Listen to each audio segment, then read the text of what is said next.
Hi everyone, it's Simon from Higher Playing Games with 21 arcade and party games that I've been playing and having a blast with. I'm going to tell you what I liked about them, whether there was some weirdness with some of them, and whether they stayed on my wish list or not. And spoiler alert, most of them do. I'm going to kick off with my favourite game of the 21, and it's Super 56. And if you only take away one game from this collection, let it be this one. It fills in the gap, if there is one really, between what a WarioWare and a Bishi Bashi special macro game minigame collection is, and a Mario Party style 2 or 3 minutes per round game feels. And it kind of falls somewhere in between in between the two. But everything is played with just a single button.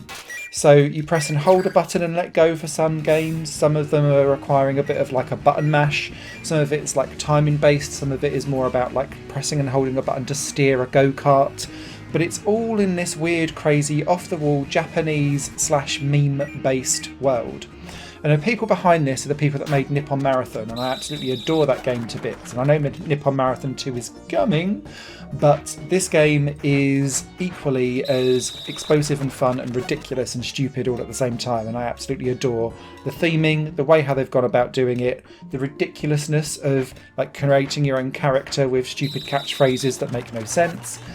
But the actual minigames themselves balance somewhere between being so simple that you get annoyed when you get it wrong versus actually there's some real complexity behind it that are deceptively simple. So Super 56, absolutely adore it. It is a total day one buy for me. Your violent mileage may vary if you don't like these kind of macro mini games, but I personally adore them, and so this is right up my street.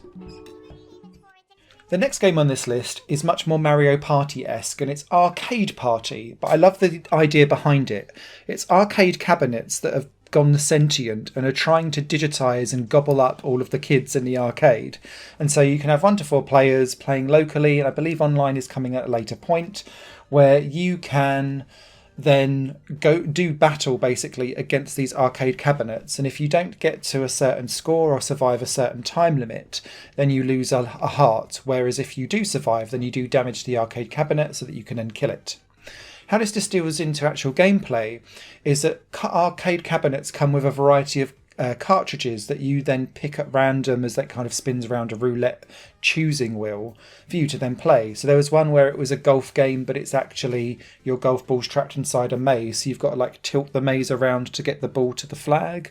There was another one where you're trapped inside like a dungeon with spikes on, where the spikes count down to the trap being launched, so you've got to constantly move around and make sure you're in a safe zone. There was quite a few that seemed deceptively simple, but it was about surviving as long as you can.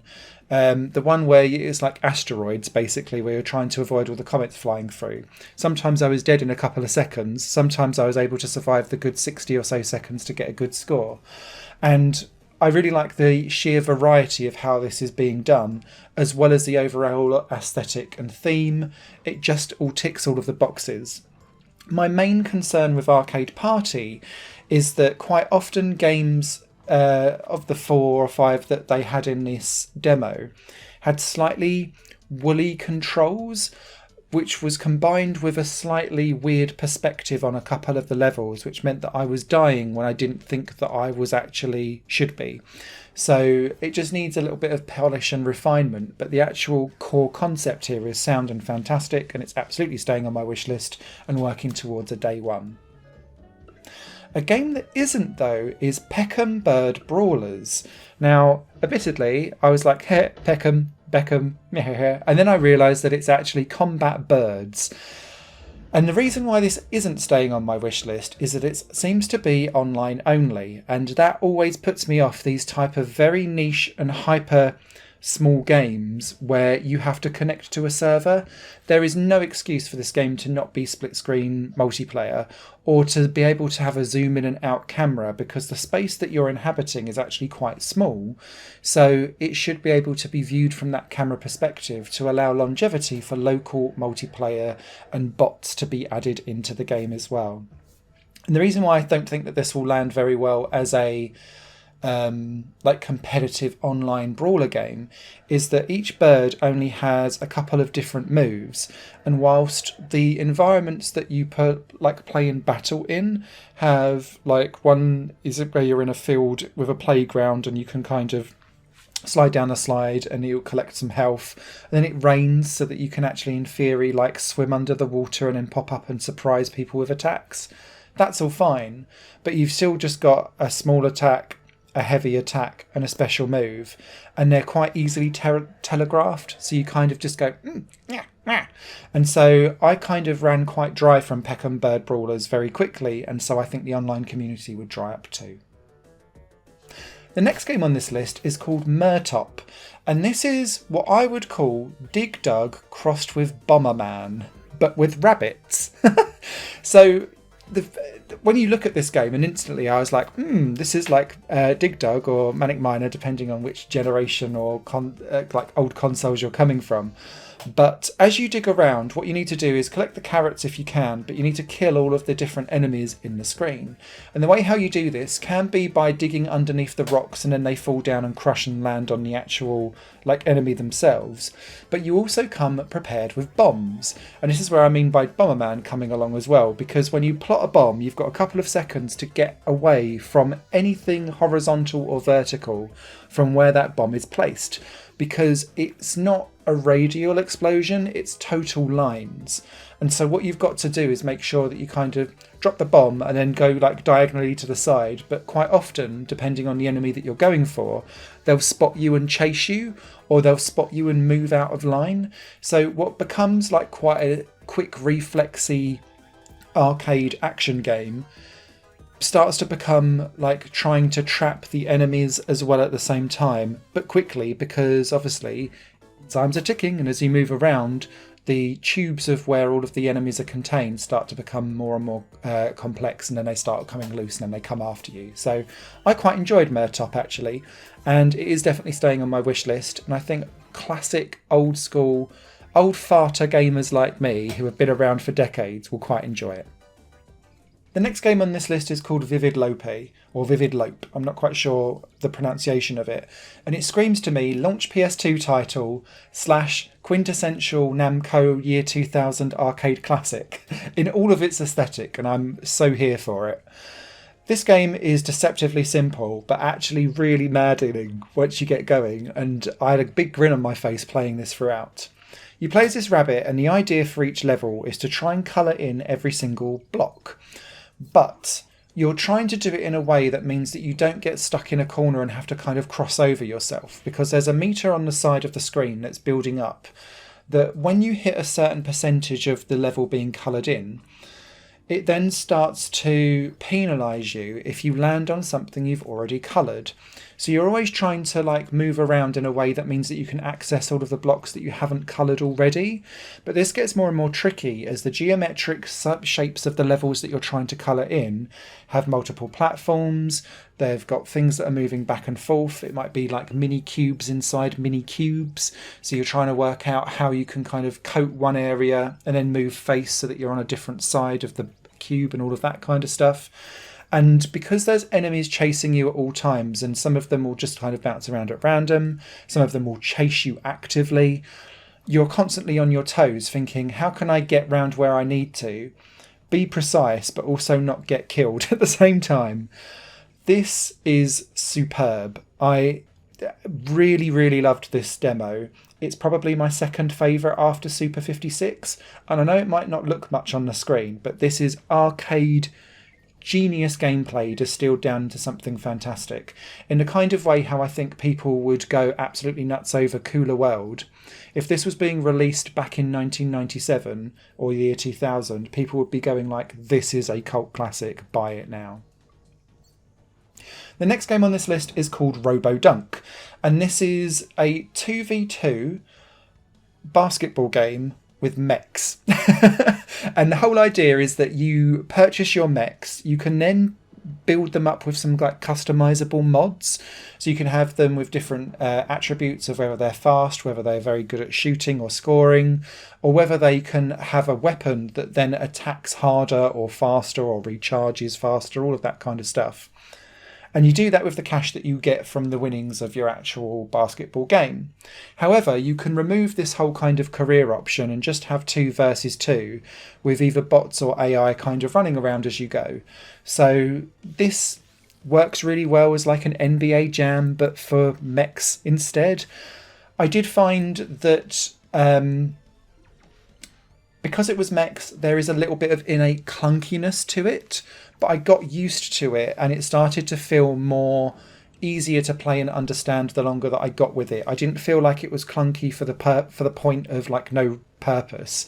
It just, that's because mechs are running around and it's all a little bit like wooden and ramshackle. But yeah, I had good fun with it. I wouldn't probably have this one down as a day one for me personally, but it's definitely staying on my wish list, and I could see this being a great local multiplayer one with loads of mates. The next game on this list is called Sorted, and it's one of those arcade score attack games that you kind of go, what? But then you play it and you're like, more.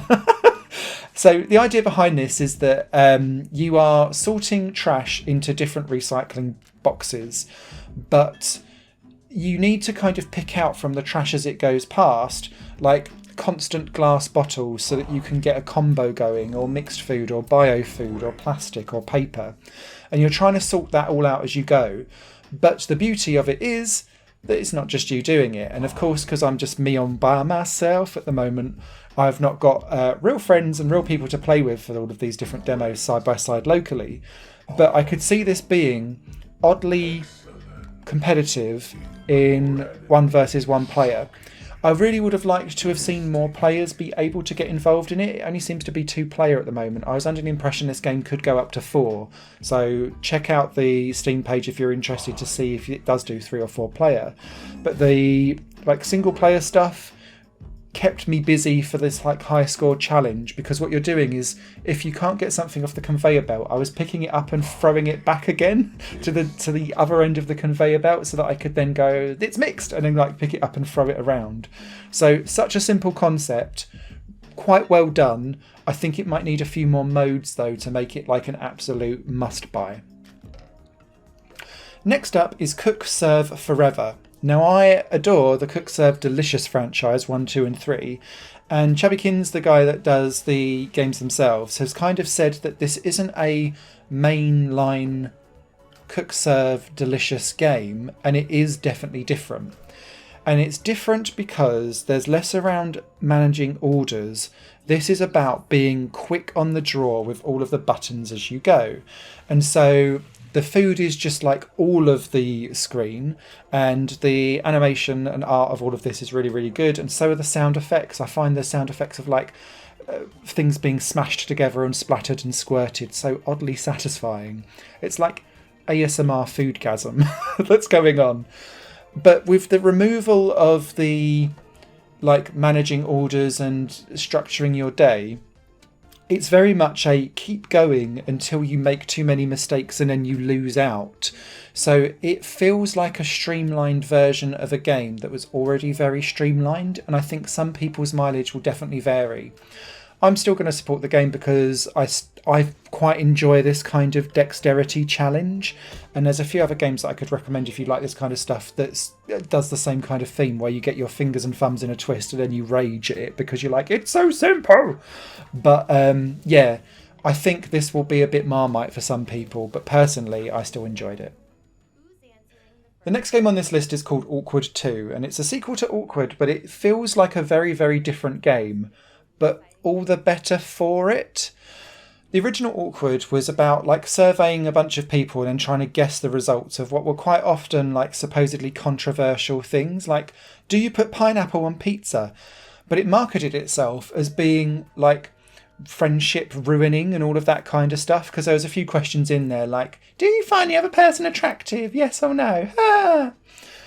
This seems to have doubled down in the sequel on what Quiplash and Fibbage in the Jackbox Party Pack games does so well, where it can provide loads and loads of questions for you that then you can make very disgusting answers to. So it's lent heavily into that, and I think it's a better game for it, to be fair.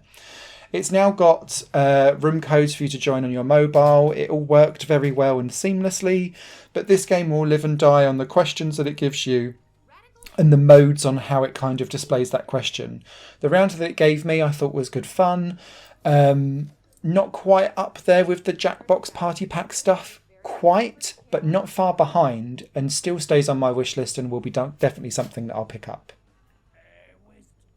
The next game on this list is Die by the Blade, and because I didn't have like a beat 'em up video, this is the sole kind of like very much 1 versus 1 beat 'em up that I've got in any of Steam Next Fest. And it reminds me a little bit of Samurai Showdown because of the way how you've only got 1 or 2 hits before you die. Slice, Rice and Dice is the other one that springs to mind too, where you have your sword, but with this game it's around stances. So with the right analog stick you're pressing up to go for a high stance, medium for medium and low for a low hit, and then you have like a vertical or a horizontal slash.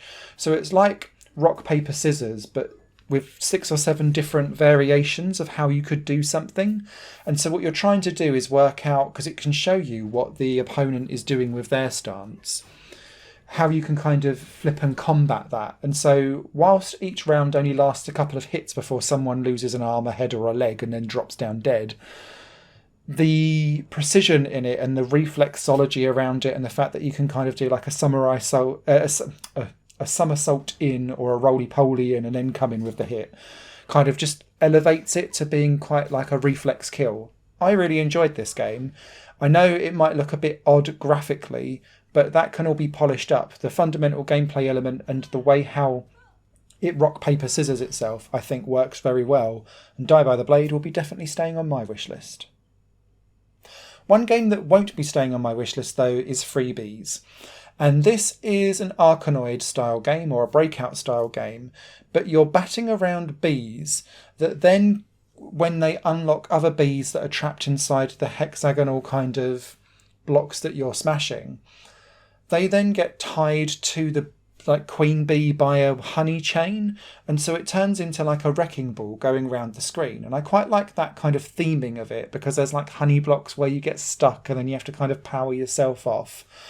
The problem that I found with this game was that it played itself, and so there was very little that I actually did, and it falls into old school Arkanoid traps where you've got one block stuck in the corner sometimes that you just can't get to because it's very difficult to know exactly the trajectory of where you're going to hit your bee, because where you've got all of the tiny bees circling around it on honey chains, sometimes they'll hit first and that changes entirely the trajectory of where you're going. So for me, Freebies might appeal to people that enjoy Arkanoid and Battle Ball style games, but I thought that this was too woolly and too self-playing for me to be too interested in it. The next game up, we're back to minigames, and it's called Minigame Madness, and I really enjoyed this one.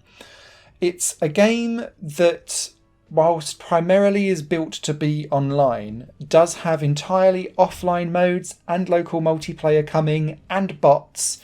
So just a huge thank you to the developers for actually like doing that, because so many of these types of games never do. And so Minigame Madness for me is already an instant buy just because of that alone. But the 3 minigames that it had on display were varied and different and actually really, really good. The first one was around trying to avoid exploding blocks that were flying around as you was being rattled around inside a block. The next one was around trying to avoid bullets that were flying in from outside in, and you had to kind of roll around and try and avoid everything that was going on. And the third one was trying to avoid hidden lights on the dance floor that were moving around. Some of which, of these mini-games, I've bought individual games where it's only that mini-game in it. So I was like, this seems like a big deal. The full game itself is expected to have over 100 of these mini-games, and if they're of the same kind of quality of what's already in these 3 games here, this will be a surefire hit in waiting if like the gaming industry has any justice whatsoever. This is up there on the top tier of the demos that I have in this video, and absolutely wishlist and a day one for me. The next game up is called Volley Pals. And I really enjoyed the simplicity and stupidity of this game because you're literally just moving left and right and having a jump button to volleyball either 1 versus 1 or 2 versus 2. The ball obviously over to the other side, and it's first to 5 scores wins. But there's constantly portals spawning in and out across the level that I was playing in, and apparently there's loads of different levels with various environmental like switch ups. So obviously you only get to play with one on the demo, but my mind was racing around how they could have implemented different things for different levels, because having portals for your volleyball to fly into meant that sometimes it would go through your portal, hit you again, and then because of volleyball having this, you can only touch the ball 3 times, then it's got to be the opponent. You could be really strategic and do really good timing so that it would constantly go from someone's portal and then shoot out the other side at the same angle that it would still get over the net and hit the other person. And he was like, where? Or at least that's what the computer did. I was crap, I kept losing, but I very much enjoyed Volleyball Pals, and that's definitely staying on my wish list. And again, big shout out to having competent bots in the game. The next game up is Pool Party, and I quite enjoyed this one as well, but because it was one of those games without bots and you had to have multiple players, the gameplay footage of this is going to look a bit stilted and weird. You play as balls on a pool, shock, and all of the mini games that you've got, and there were 5 that were in the demo, revolved around doing different things to pocket the balls or smash your opponent into the pockets on the pool table, or it might be that you're rolling around trying to avoid catching a curse or holding the idol to keep the idol on you and score more points. The pool theming works really, really well, because the 2 moves that you've got is one so that you can grab a ball and then choose a direction and then throw it. So that was really good for trying to send stuff into the pockets and score points. But also, if you want to just roll around, you can, but then you can press and hold for a roll boost. And then that was really good because it almost hits like you've been cue balled, and then you can smash into the balls, and all of the other kind of extra balls that are in the game that aren't players get in the way, and so it can cause some good chaos as you're rolling around. It felt good, it played good. Obviously, I'm giving this impression as someone that was playing 2 players, but it was only just me. But I could feel the good vibes coming from this, and I think it would be a really good addition to anyone's local multiplayer collection. The next game up is Mask of Fury, and I struggled with this one because it's very, very floaty. Now, if you're a fan of games like Gang Beasts, I think you'll probably get on with this better than I do. I got a bit tired of Gang Beasts because I was like, I just want some more control. And whilst Mask of Fury is by no means as bad as Gang Beasts in terms of its derpiness, the issue that I had with Mask of Fury is that each of the players, particularly when you've got 4 players all going at it together, you're all on top of each other in really small arenas, and so it didn't feel like there was tons of strategy. It felt like I was button mashing and hoping for the best. And that didn't necessarily translate its way across to feeling like things were fair or satisfying as you was throwing various people out of the arena or just beating them up. It felt like everyone died very, very quickly, and it was constantly trying to respawn things. And so maybe I just went in with the wrong impressions. It's staying on my wish list for now, but it's not going to be something that I'd personally pick up on day one because it felt too chaotic for its own good, and I was just in a bit of a mishmash with it. The next game on this list is Meme Quiz, and you need to be a good little Twitter person to probably understand half of these memes, or on Reddit.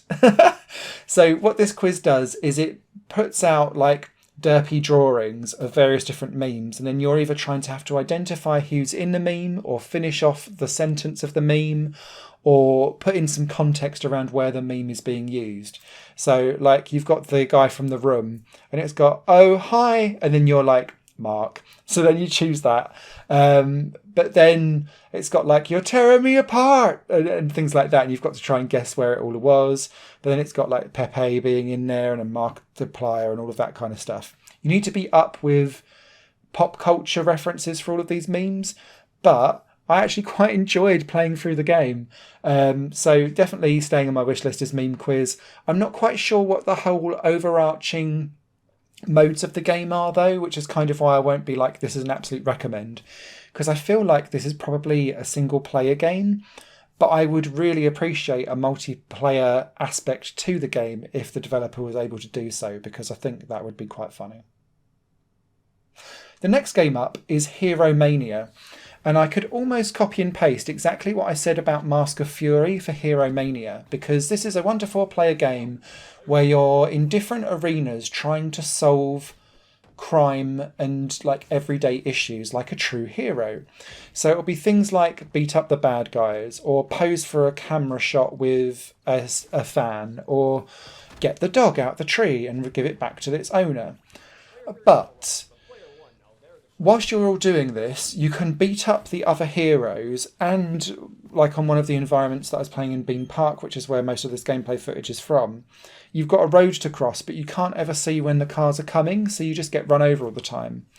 The problem that I found with this is that because everyone could beat up everyone else, there was no tactics to what was really going on, and again it was overly chaotic for its own good.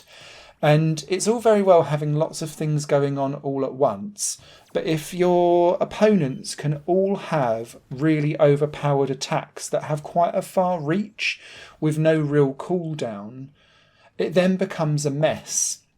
And so I can see the potential in Hero Mania, and it is staying on my wish list, but there needs to be some serious balancing going on, and probably some toning down of all of the attacks that each hero can do, because my games ended up uniformly in a mess where I didn't really know who had won and what was winning and how to win, because it was just constantly being killed by AI spamming attacks.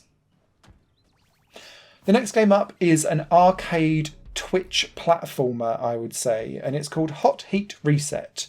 And the idea behind this is that you're pressing up, down, left and right to flip gravity as you're moving through various different mazes, collecting all the coins. However, every time there is a yellow block, it's a bomb, so you have to hit it and then flip away again really, really quickly. Or you can flip and place bombs and then run away really quickly, so that you can clear the way forward for you in different blocks that are explodable around you. The key for this, though, I found, was forward planning, but also twitch reflexes to get round some of the platforming, because the game is hugely unforgiving, and I think a lot of people will rage quit out of this very early on. I was in the demo and I got to level 1-4, and there was a bomb that seemed like you couldn't get around it any other way than proper button mashing and hoping for the best. And I got sick and tired of it and left the demo for a while and then came back, didn't really get much further. So I like the concept of this. I do think it's probably going to own me though. So I'm not necessarily going to be like running out to buy this straight away, but I did like the aesthetic, the art style and the quick fire nature of the gameplay. The next game on this list is Flipscapes, and it is a pinball game that tasks you to complete various different activities as quickly as possible in the different themed worlds and levels that you've got. So it might be things like turning all the lights off, or it might be like beating a collection of worms, or it might be making sure that you hit all of the totem poles, for example. And some of them are very, very simple and easy to do. Some of them require some like repeated timing, because they'll like the worm battle, for example, they respawn if you don't actually like hit them and get them all down for a few seconds, or within a few seconds of each other. So there was real skill involved here, and I quite like the fact that you've got a collection of characters to choose from, and they come with their own power-ups, so like multi-ball or rewind to save a ball, that kind of stuff, which was quite cool and I enjoyed it. This game, though, has an interesting physics model. And I guess the best way to describe it is that instead of having a weighty pinball, you have like a tiny ball bearing, because it's really airy and speedy. Now, the main thing for me is that a pinball's physics is consistent, and Flipscapes largely is, and that pleased me. It took me a while to get used to its featherweightness around how the ball flips around. One thing I did really like, though, was that as the ball kind of goes down the flipper, it lights up, so that's really, really cool, and it's a subtle way to explain what a powerful shot is in the game, and I thought that was just really, really ingenious UI that I've not really seen in another pinball game, so thumbs up for that. The penultimate game on this list is called Nicely Dicely, and my jury is out on this one. It's a 1 to 4 player local multiplayer game. Again, this is me playing with myself, so you're getting like a very abstract view of how this game works. But the idea is that you have 4 different power-ups for your dice, and you've got to knock other dice off the board or other players. And so what happens is that when you hit a dice, it becomes your colour, and you just have to be the last one to touch it as it kind of falls off the screen. But in the centre of the screen, there are also loads and loads of power-ups that then change how the floor is working around you. So there's one where there's a mole, and as it's kind of running around underground like a big mini hill, obviously that's changing where the dice roll because they're all reacting to it, along with you as well. And so that was the real kind of that I quite liked about Nicely Dicely. Less around what it is that you're trying to do, but the fact that the floor is constantly moving around you. And I think there's a game called Cloud Shift that I've got that does something kind of similar to this, but with rolling balls. This does it as a like competitive 4-player dice smash up. Now, your mileage will absolutely vary with this. And again, maybe this is becoming a theme for me throughout this video because it's a personal preference. But this game's control scheme is so floaty that it was quite difficult to be precise. And I think what I would like this game to do is to increase the gravity of the player characters by about 25%. And then we're talking, because I think this is too floaty for its own good, and therefore makes actually knocking things off the board quite difficult, because quite often I just then fall off myself and then I'm like, because you lose a point by doing so. The final game on this list is pretty ingenious actually. It's called Show Me Your Stairs, and I quite enjoyed this. Again, this is me just playing a local multiplayer local game, a single playered handedly. The game is split up into 2 distinct phases. Phase 1 is a mini game where you have to grab as many blocks as you can throughout different ways. One of them is around bouncing on trampolines and then catching blocks and throwing it to your side of the screen. The second one was all around like using a grabber machine, like a gacha, to try and grab things and then pull it into your vicinity. But then what you do with the blocks that you collect, you then take it to the central game, where you're either 1+1 or I think 2 versus 2. Build a staircase using your blocks, similar in a way to Tricky Towers, but what you're doing is going up to the top to grab like the hammer or spanner that's on the central reservation of the level. Now, of course, if you've buggered up the first part of the game, you're going to really struggle with the second part, but you'd have to really go some to not have enough blocks to get to the top. But even if you did fail that, you as the players with the most amount of blocks to try and get to the top still have to be savvy, because you can only jump 2 squares high. And so if you've got like an L shape from Tetris, the long part of the L is 3 high.